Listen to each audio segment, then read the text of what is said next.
It was CG, actually. Yeah. So, yeah, why act in this movie as well as Rick? Because that does make things a little more challenging. Well, the short answer is that my mom told me to. Thanks, Mom. The long answer is that that was not my intention. I offered the movie to a couple of sort of well-known actors, and they said no. And I did get down the road with one particular actor a little bit, and yeah, within the first 20 minutes of our first conversation, he started listing his demands, and I realized that I wasn't going to be able to make the movie. It felt like I was going to have be handcuffed, kind of, especially for, the movie is kind of formally rigorous. So yeah, the idea of having an actor tell me how to run the set, it just didn't seem interesting.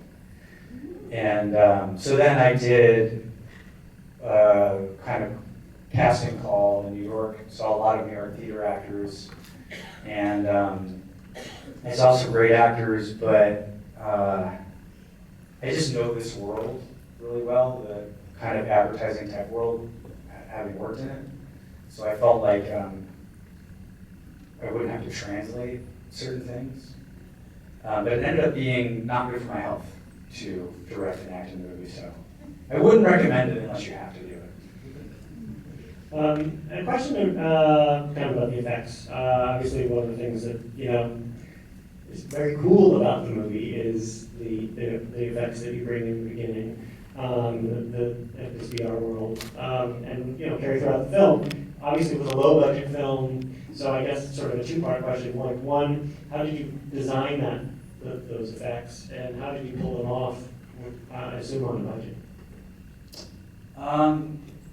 Well, I begged for money. We actually did, so we storyboarded the effects scenes, and we had to do some previs on that because some of the visual language and the effects are in the physical world, like on the box, the branding of the augmented glasses. So we did some of it in advance. Like I had a guy sort of do, basically just like an InDesign sheet of what the icons would look like. We knew we wanted it to be very light, because you figure if you have, an AR interface, a heads-up display floating in front of your face, you don't want it to get in the way of your vision. So we knew we wanted it to be really light and have a little bit of color in it. So I had a vague idea of what I wanted it to feel like, but we didn't have. When we started shooting the movie, we had enough money just to shoot the movie, which is often how independent films go. It's like raising money for independent films, as many people here probably know, is almost criminal, because you have to say to 5 people, we just need your money, and the movie can happen. You say it to 5 people at the same time. So everyone else is in your investment. So yeah, so after we shot the movie, we edited it, and then did another round of fundraising with, a edit of the movie, so people kind of knew what they were running into. And we had to do a Kickstarter so yeah, mostly just begging. Did you open it up to questions? Just to follow up on that. So, because of your background, knowing maybe people in commercials and the advertising world, were you able to make those effects, people letting you in, Yeah. Oh, sure, after hours you can come in. Yeah, that's a good point. Yeah, the people who did the effects, was this company, Mathematic Paris, and I had done commercials with them, and so there was a connection there. Yeah, it would have been impossible without that connection, because I think we offered the job to maybe 20 effects houses in the U.S., and they all said thanks, but no thanks. So it was that connection, and we actually offered them equity in the movie, which is kind of how we were able to pay for it. Yeah. Other questions for Ben? Yes, sir. Yeah, I have a question about the writing process. Because it said that you were one of the co-writers on the film. The film has like a lot of things to say about a lot of different things, as well as a hefty dose of science fiction, like world building in it. Yeah. What was like the impetus of the entire film?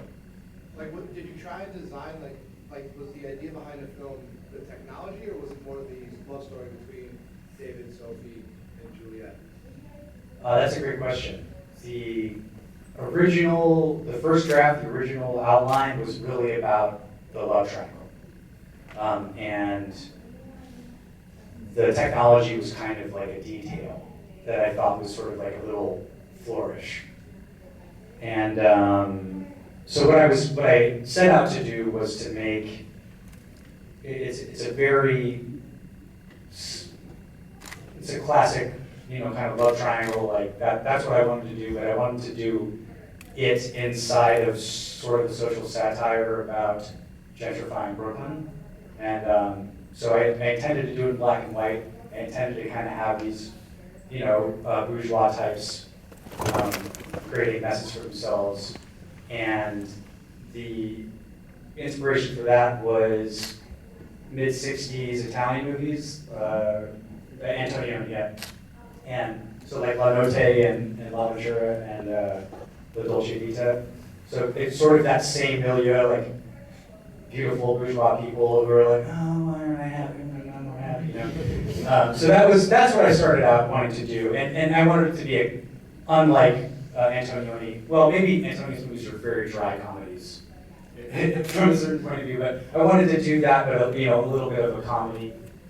And then while I was writing it, I did 8 drafts of the script ultimately, so which is a lot. And as I was writing it, I kind of realized that the technology thing could drive the plot forward in a nice way. And the hard thing about it was that I lost some really nice scenes, that were more just about character development. But I think what it gained was kind of like does that answer your question? Absolutely. Cool. Other questions? Yes? Yes, I thought it was a really smart and funny film. Thanks. Actually, I used to know Reggie Watts back in Seattle, and I almost have 2 questions. Like, I wonder if he wrote some of his dialogue, because he's such a funny comedian, and also, is that carpet from Shining? Because I think it's like a Kubrick Clockwork Orange feeling here, especially like the mechanization of human thinking and in the future, whether it's like drugs or glasses, and I like those things quite a bit. So rephrase that. Sure. Yeah. Go ahead. Oh, I can rephrase it. Was a 2-part question. Is Reggie from Seattle? Did he write his own dialogue? The second part was asking about the Kubrick references. I'll start with the Kubrick references. Those are obviously all intentional in the music. I don't want to admit this, but that carpet was actually in that apartment building. I could never have afforded to actually get shiny carpet. And this is a true story. We walked into the apartment building where David and Juliet's apartment is. So what's going on in Brooklyn right now, and I'm sure it's happening here, is all these skyscrapers, like high-rises going up in Brooklyn. It's kind of changing the vibe. And yes, we walked into the lobby, and there's that carpet. And I was like, this is very strange. And so we actually just contrived that scene just so I could use the carpet. Don't tell the press. I want them to think that it was, that I insisted. I was like, I told the producers, we have to get this carpet. I don't care, $10,000. But Reggie Watts, yes, yeah, Reggie, I worked with Reggie quite a few times over the years, so I kind of like developed a way of working with him, which is to give him kind of a very wide pasture with some boundaries, and then just kind of like press go and stand back. So yeah, I mean, also he either cannot or refuses to memorize lines. I'm not sure. I feel like he's maybe playing a joke on me, and he really can memorize them. But No, that's Reggie. yeah. So yeah, he's an improviser. So he's always writing. And yeah, I just sort of be like, hit these points. But that's what I do when I work with him on his stuff. That's kind of our dynamic. And I mean, I wish I had written the line, if you need to get in contact with me, obviously, hire a shaman. I wish I had written that, but I'm not that smart. That was him. Questions in the back, way back, last row. Well, Ben, when you're leaving your house to start your day, do you put both your socks on followed by both shoes? Or do you go sock, shoe, sock, shoe? So, Mike, does anybody go sock, shoe, sock, shoe? I go both socks, then shoe. That's what I do. Okay, thank you. Yeah, the other way seems inefficient. So is the question about the character in the movie? Just about his socks and his shoes. Yeah. Yeah. Okay. No, I think I'm pretty much like everyone else. Both socks. Other questions? Yes, sir. Yeah. So the one thing that really sort of struck me about the film was how daring it was in terms of what you chose to show on the screen, the themes and the images. So my question is, what advice would you give to sort of up-and-coming filmmakers or student filmmakers in terms of having that courage to really push the envelope and not stay within kind of these unwritten boundaries that are created in today's film industry? Man, that's a good question. How do you do that? Well, at some point, it's about an encounter with fear, and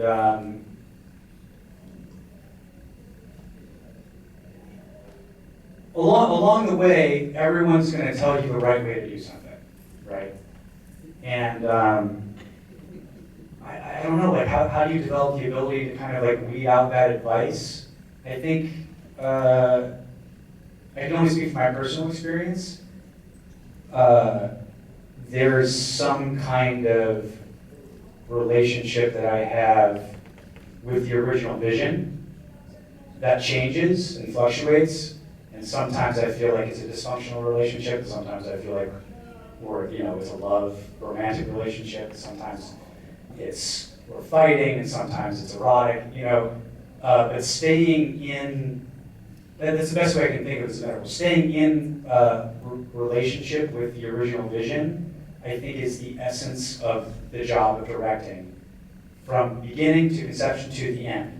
And you have to keep, like any relationship you have with a person, you have to keep returning to it, you have to stay committed to it, you have to nurture it, you have to be patient, you have to get angry, you have to be afraid, you have to be in pain. And I guess that would be my advice. People criticizing from the outside, it's kind of like someone else giving you advice about your relationship. They don't know what it's like to be you. They don't know what it's like inside your relationship. So you can listen to advice from the outside, but fundamentally in the end, it's about your relationship with the creative process and your vision. And I guess that's the best thing I can say is like, nurture that relationship. Don't try to look at it from an outsider's point of view, because that's a distortion of your relationship to your creativity. And I guess I would also add to that, the advice that people are going to give you or tell you to make something more conventional is based on what they've already seen. So it's based on expectations about the past. But what we're trying to do in art is move it forward. So yeah, it's kind of like balancing that. We have time for one last question. There's a lot of hands up. You're going to have to stand and make it count. Or maybe one. Nope, she got it. Nope, she's the one. Well, first off, I thought it was a brilliant film all the way around. Production design, scripting, the casting, really enjoyed it. Enjoyed all of the social issues you were addressing. Thank you. But I wondered a little bit about your process in terms of, budget and timeline and some of the, how long did it all take, what did it cost? How did you make this movie? How did I make it? Okay. It takes a long time to make a movie, and longer than I'd like. I wrote the outline for this movie in May of 2012. So that's 3.5 years ago. I think I had a first draft of it exactly 3 years ago, basically the fall of 2012. It took a year to raise the money, and then it took a year to edit it and raise the money to finish the effects. So I shot the movie 2 years ago, and it already feels like, you know, I'm over it.